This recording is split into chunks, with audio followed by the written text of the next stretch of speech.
Hello to you, the youth of St. John Neumann Parish on this Palm Sunday. With the help of the amazing technology today, we can bring the Mass right to your home, across the distances that separate us during this time of social distancing and this time of pandemic. I'm sure you're also making connections across the distances with your teachers, with your friends, and with your families, your extended families. Without being physically close together, we can nevertheless be present to each other and support each other. Of course, this kind of technology is relatively new. For most of human history, of course, if you wanted to be in someone's presence or to see a place that was distant from you, you'd had to travel there. That's been the case for the followers of Jesus over the centuries.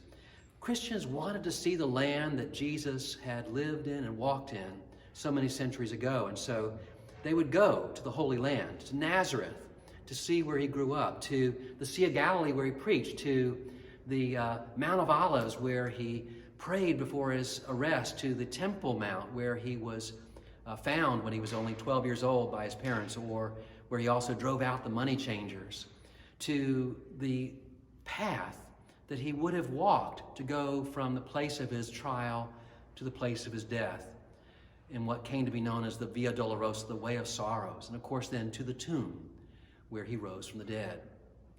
But for hundreds of years, as people wanted to do this, you had to be probably pretty well off, or at least have a lot of time, because it would take months, if not years, to make that trip. It was dangerous as well. And so not many people could make that kind of trip. And that's why tradition began of trying to bring to the home, or to the one's hometown, a way to experience the Via Dolorosa, the Way of Sorrows, in your parish church or at your home, without having to travel somewhere. It's kind of like what we're doing right now to make possible the celebration of this Mass on Palm Sunday. The Franciscans brought back that tradition to create stations, or stopping points, basically, where you stop and you meditate or you think about some aspect of Jesus's carrying of the cross and his suffering and death. And traditionally, there are 14. They begin with this one right here that we have in our own church, the first station, Jesus is condemned to death, where he was at his trial before Pontius Pilate. You're probably familiar with the stations. They number 14 traditionally now, and Catholics like to pray them together or on their own. We remember the sad story of how Jesus suffered and died for us. You might ask, why do we want to remember that? It's such a sad story. Well, it's the same reason we remember his story today on Palm Sunday. We're going to remember it again on Good Friday, less than a week from now. But only we'll hear the story told from John's Gospel. What is it about the story of Jesus' passion and death that we need to remember? It is how he loved us, how he served us, how he loved the Father and was willing to love and trust in God even as people caused him to suffer and die.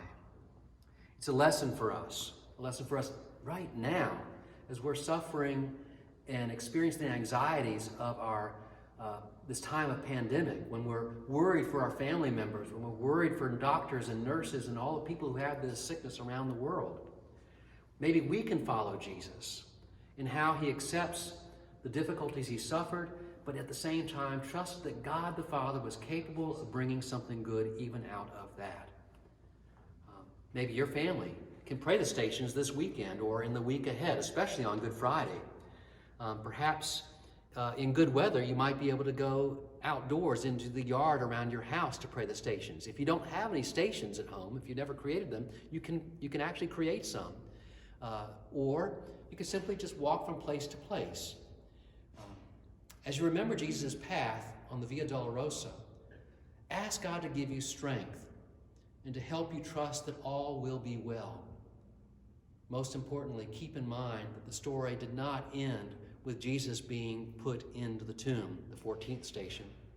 Next Sunday, we're going to remember the rest of the story, the amazing, unexpected good news that God did something to help us live with great joy and great hope and trust and faith, and to help us also then love as Jesus loved because we know that God had a further story to tell beyond Jesus' death. May you stay safe, may you grow closer to your family, and may you have a blessed Holy Week ahead this week.